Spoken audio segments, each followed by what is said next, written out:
In finance, some moves command the market's attention. Bill Ackman has placed a massive $2.2 billion bet on Howard Hughes Holdings, making it his portfolio's largest holding.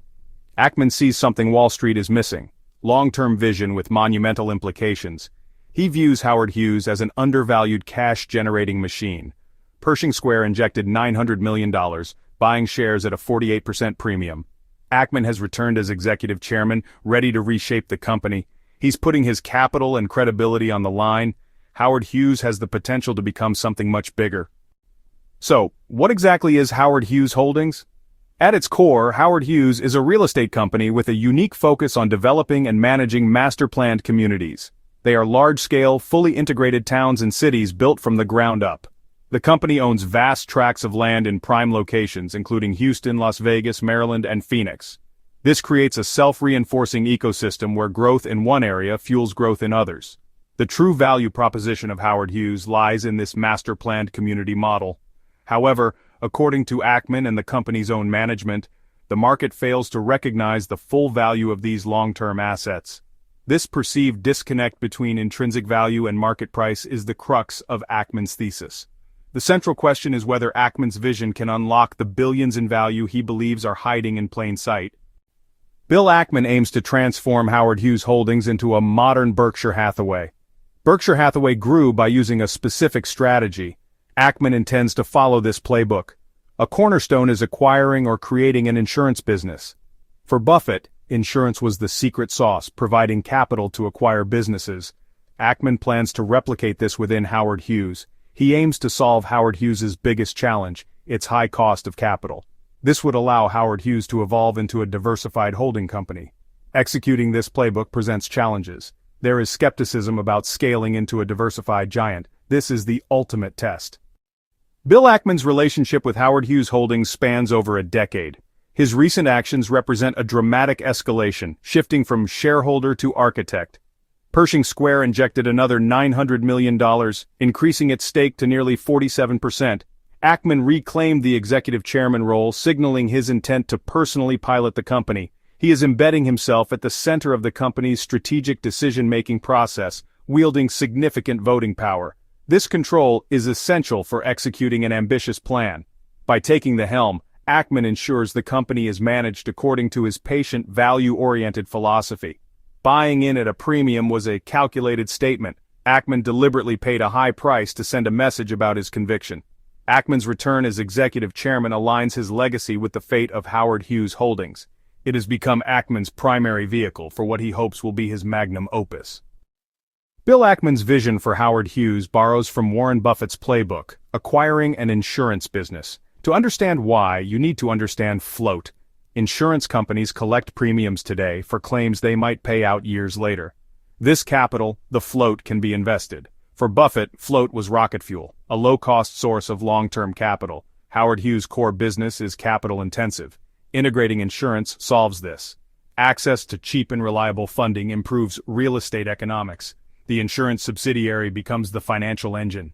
Ackman bets this lays the foundation for decades of growth like Buffett.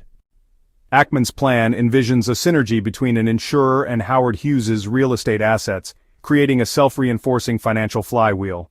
The master-planned communities generate operating income, providing a stable base. The insurance business grows the balance sheet, generating more float. This float fuels real estate projects, creating a competitive advantage.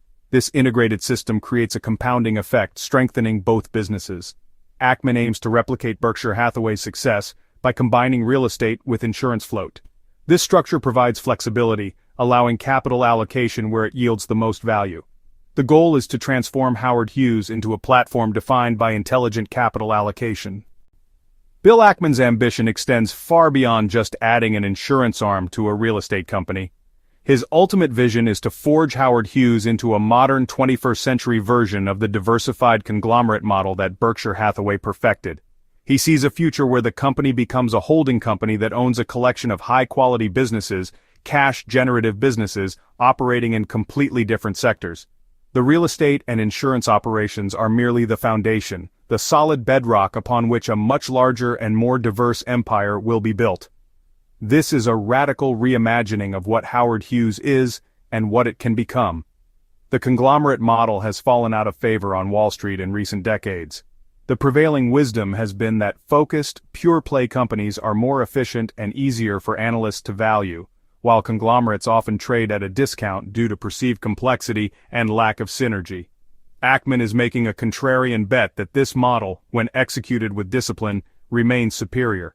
He believes the market's skepticism is short-sighted and that a well-run conglomerate can create enduring value by moving capital from lower-return businesses to those with higher returns, a flexibility that focused companies just don't have.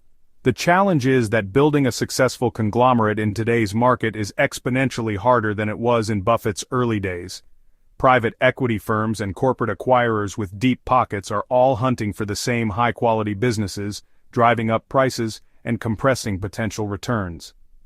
Ackman will need to prove that he possesses Buffett's eye for value, but also his legendary patience and discipline to wait for the right pitch. He must avoid the temptation to overpay for acquisitions simply to demonstrate progress, a trap that has been the downfall of many conglomerate builders. His success will depend on finding undervalued gems in a market that feels picked over. This vision is the ultimate expression of Ackman's long-term strategy. He is not playing a 3-year game, he is playing a 30-year game. He wants to build an institution that can compound capital and create wealth for generations. By starting with stable cash flows of master-planned communities and adding the financial power of insurance float, he is creating a platform with almost limitless expansion potential. The goal is to build a fortress of diverse, durable assets that can withstand economic cycles and thrive in any market environment. A true Berkshire for a new era, with Howard Hughes Holdings as its cornerstone. To understand Howard Hughes Holdings, consider its master-planned communities, or MPCs. These sprawling ecosystems are meticulously designed over decades. The company owns successful MPCs like The Woodlands and Summerlin. Howard Hughes sells residential land to homebuilders and operates its own commercial assets, creating a self-sustaining economic engine. As communities grow, land becomes more valuable. Commercial assets provide recurring revenue. This integrated model balances lump-sum cash infusions with steady income. This unique MPC model separates Howard Hughes from typical real estate companies. These communities are dynamic platforms for value creation with a competitive advantage. Recent financial results suggest a significant operational turnaround is well underway. The numbers are starting to tell a new story of improving financial health. The company has shifted from losses to positive net income. The company is moving past its heavy investment phase. The company generated a healthy quarterly net operating income from its portfolio of commercial properties. Its steady growth validates the strength of the underlying MPC model. This turnaround is not expected to be a short-term blip. Management anticipates a massive increase in NOI as more development projects are completed. Recent performance demonstrates that the business model is working and that management is executing its strategy effectively. Bill Ackman's bet hinges on Howard Hughes Holdings being undervalued. Ackman believes there's a gap between the stock price and the intrinsic value of its assets. Management estimates a net asset value of $5.9 billion, or $118 per share. This contrasts with a market cap around $4 billion. The undervaluation stems from the complexity of the business. Howard Hughes's value combines commercial properties, undeveloped land, and community management. Ackman stated Wall Street hasn't assigned an appropriate value because its realization timeline stretches over decades. He believes investors unfairly penalize the company for its long-term strategy. Ackman's investment aims to break this cycle and force a market re-evaluation. It's a bet that a long-term perspective will prove more accurate than the market's short-term view. The value of any real estate company is intrinsically tied to the quality of its locations, and this is where Howard Hughes possesses a powerful and enduring competitive advantage. The company's core master-planned communities are not situated in random secondary markets. Instead, they are strategically located in or adjacent to some of the most dynamic and fastest-growing metropolitan areas in the United States. These include the Woodlands in the Houston metro area, Summerlin in Las Vegas, Columbia in Maryland, right between Baltimore and Washington, D.C., and holdings in Phoenix and Hawaii as well.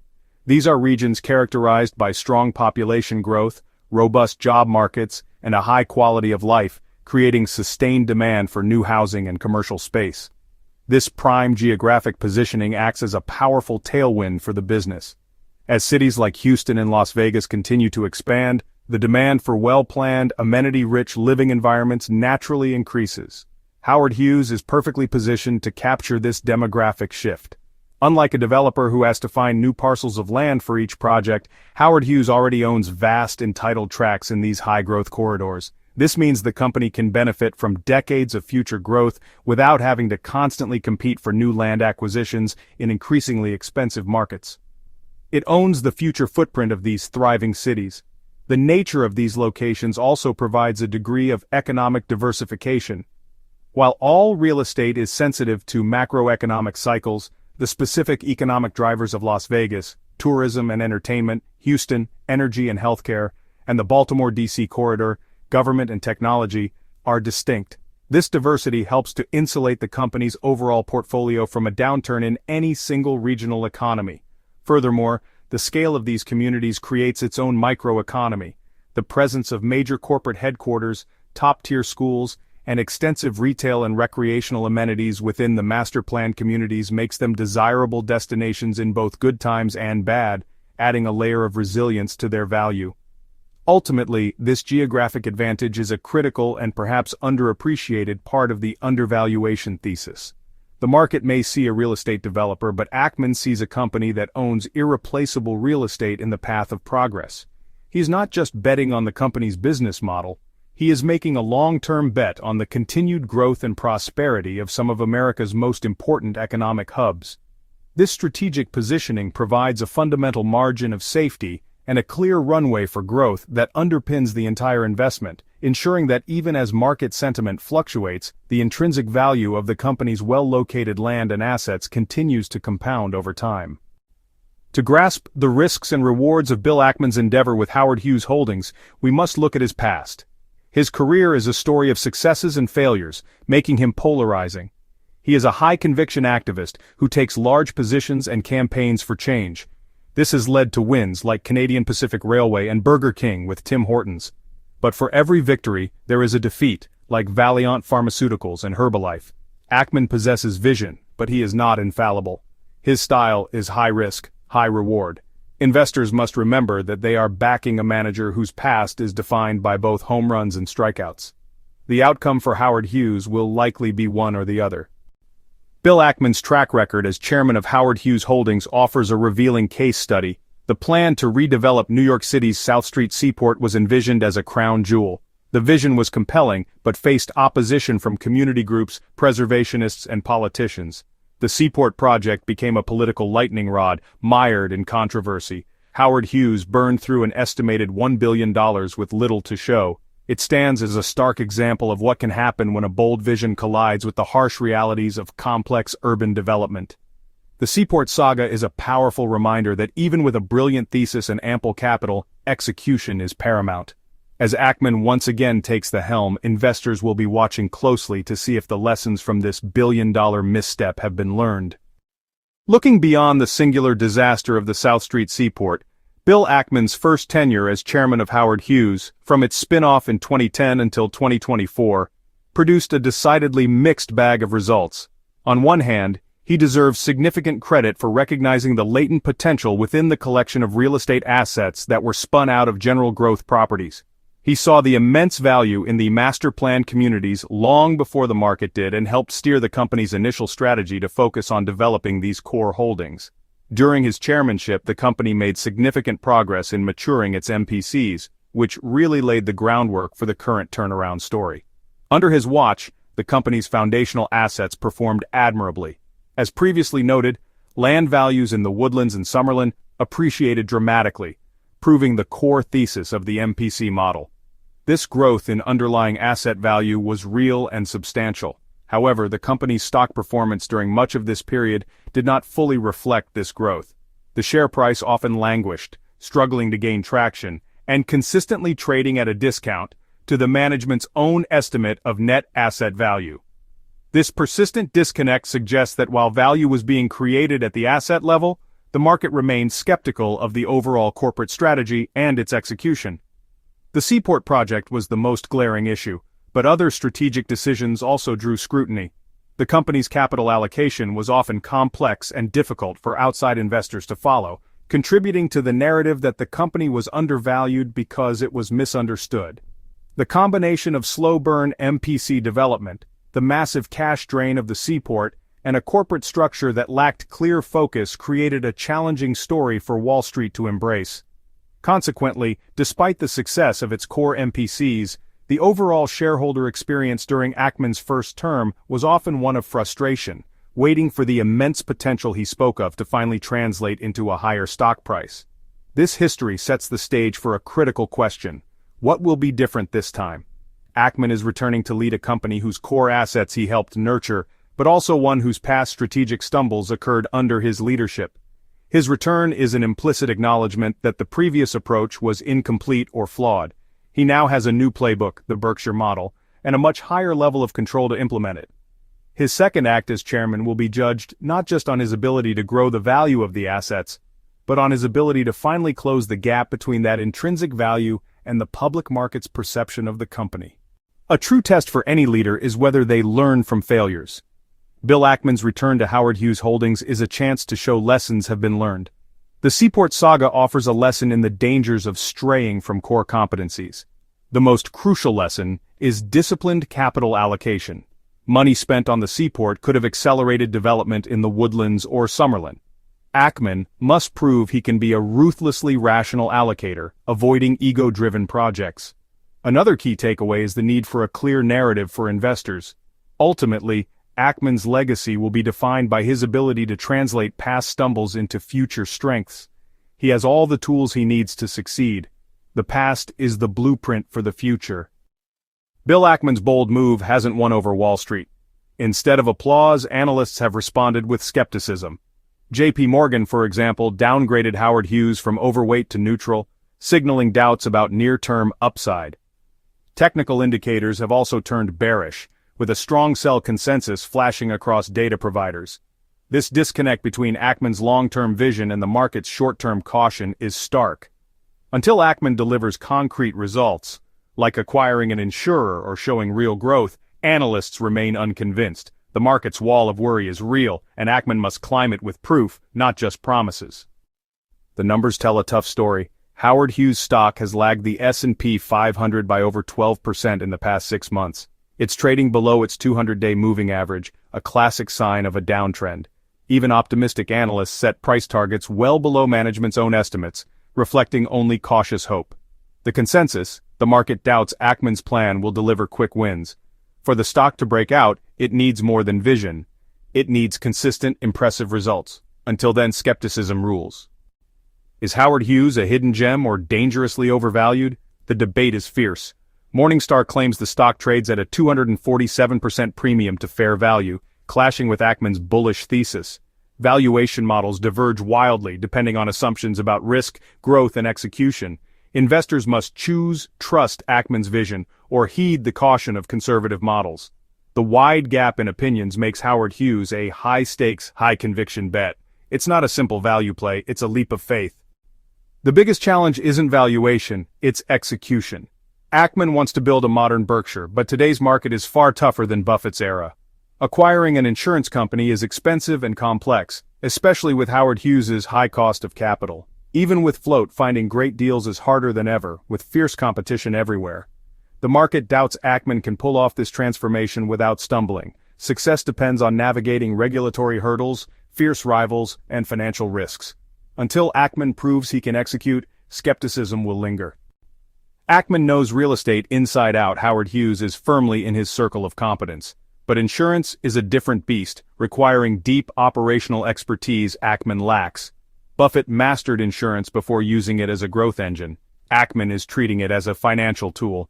The market's biggest worry: can a financial strategist succeed in a complex, regulated industry he's never run? The entire Berkshire vision hinges on this risky leap. Ackman must either buy expertise or build it from scratch. There's no shortcut. It's a bold move, but it tests the very limits of Buffett's circle of competence rule. Despite the risks, Ackman's approach echoes Buffett's early playbook. He's betting big on a misunderstood, undervalued company with unique, hard-to-replicate assets. Like Buffett with American Express, Ackman is making a high-conviction, contrarian bet. Howard Hughes's master-planned communities are its moat, just as Buffett prized durable competitive advantages. Ackman's hands-on leadership mirrors Buffett's owner-operator style at Berkshire's start. He's turning Howard Hughes into a platform for future acquisitions, just as Berkshire once was. In these ways, Ackman is channeling classic Buffett. Now he just has to deliver. Despite the strategic similarities to Buffett's playbook, Bill Ackman is operating in a vastly different world, and this context is critical. The financial markets of the 21st century bear little resemblance to the landscape where Warren Buffett laid the foundations of his empire in the 1960s and 70s. The single greatest difference is the level of competition. In Buffett's early days, information was less accessible and the markets were less efficient. A diligent investor could uncover undervalued gems that were simply overlooked by the broader market. Today, information is instantaneous and ubiquitous, and an army of intelligent, well-funded investors is hunting for the same opportunities. This intense competition presents a formidable challenge to Ackman's plan to acquire other great businesses. Private equity firms armed with trillions of dollars in capital are constantly scouring the globe for the exact type of durable, cash-generative companies that would fit into a Berkshire-style conglomerate. This has driven the prices for high-quality private businesses to historic highs. It will be incredibly difficult for Ackman to find acquisition targets at the sensible prices that were a hallmark of Buffett's strategy. He will either have to pay a premium, which would dilute future returns, or exhibit a level of patience that could mean years of inaction while the float sits idle. Another major difference is the role of shareholder activism and the pressure for short-term results. Buffett was largely able to build Berkshire in peace, with a loyal shareholder base that trusted his long-term vision. Ackman, as a famous activist himself, operates in a much more scrutinized environment.